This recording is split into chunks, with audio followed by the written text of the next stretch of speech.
Olha, hoje a gente vai mergulhar fundo numa história que muita gente conhece, mas que, se a gente olhar de perto, tem umas lições poderosíssimas sobre fracasso, sobre confiança e, principalmente, sobre transformação. É uma daquelas narrativas antigas que, de repente, viram guia super prático que os nossos desafios de hoje. Vamos nessa? Para começar, vamos com uma pergunta que, olha, acho que todo mundo já se fez em algum momento da vida.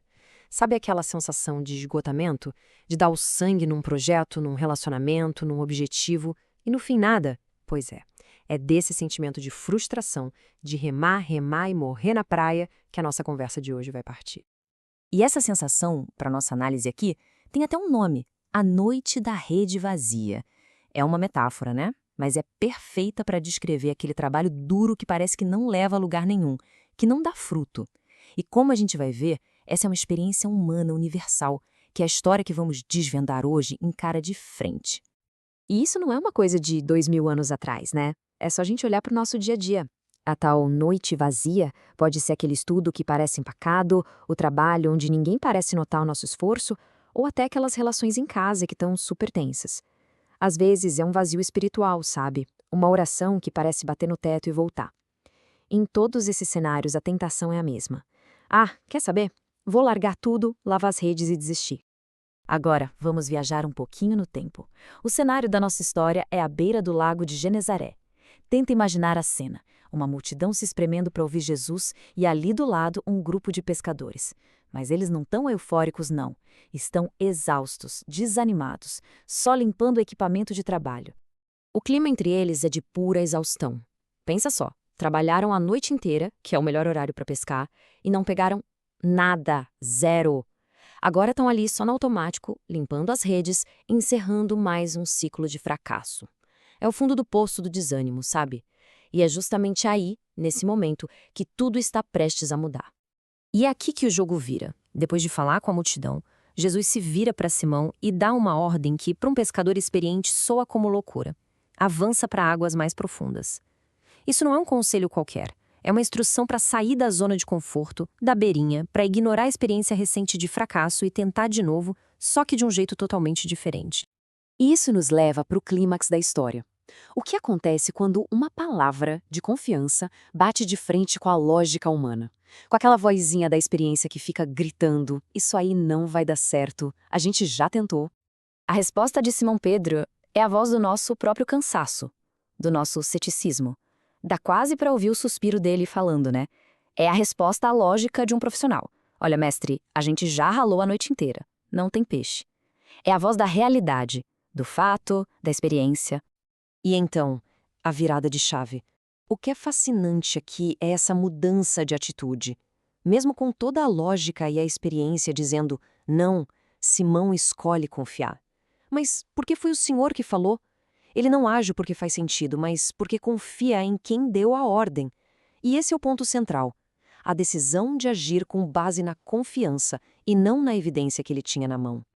E essa escolha de Simão não resulta só num barquinho cheio de peixe.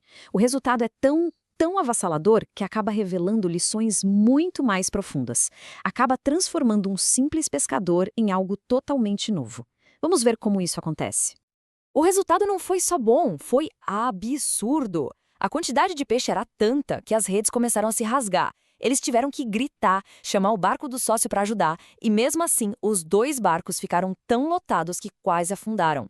Isso mostra que o resultado da confiança não foi um pouquinho melhor, foi radicalmente maior que qualquer expectativa. E essa abundância toda traz duas lições gigantes. A primeira, a bênção é grande demais para uma pessoa só. Simão precisou chamar ajuda, precisou compartilhar.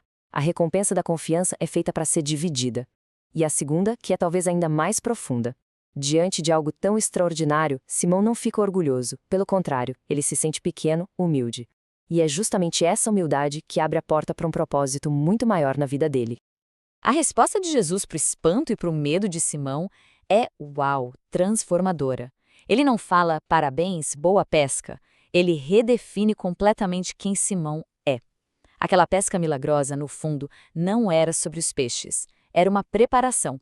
Era para mostrar para Simão um novo tipo de pesca, uma nova missão de vida, que há muito além da sua profissão.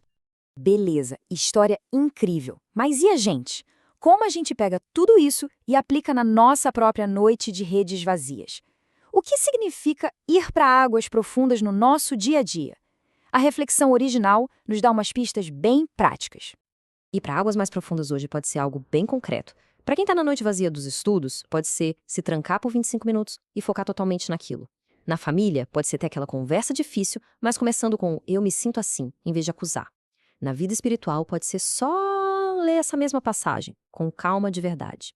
E olha só que importante, pode ser o ato de humildade de chamar ajuda, de pedir apoio ao mentor, a um profissional, em vez de continuar insistindo sozinho. E aqui tá o pulo do gato. A história não é sobre pensamento positivo. O Simão não ficou lá mentalizando vai ter peixe, vai ter peixe. Ele agiu com base numa confiança obediente.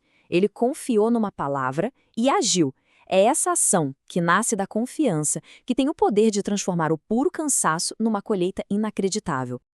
E o que sustenta essa confiança toda? Essa frase: não tenhas medo. O medo paralisa a gente, né? Ele nos mantém ali na margem, lavando as redes vazias, dia após dia. Confiar nessa palavra, que acalma o medo, é o que dá coragem para a gente tentar de novo, para avançar para águas que a gente não conhece. Então, para a gente fechar, a história toda meio que devolve a pergunta: em qual área da vida talvez seja a hora de lançar as redes de novo? Diante daqueles projetos, daquelas relações que parecem sem saída, qual seria o próximo passo? Qual seria o nosso lançar as redes baseado numa nova confiança? Encontrar essa resposta pode ser o começo de uma transformação que a gente nem imagina.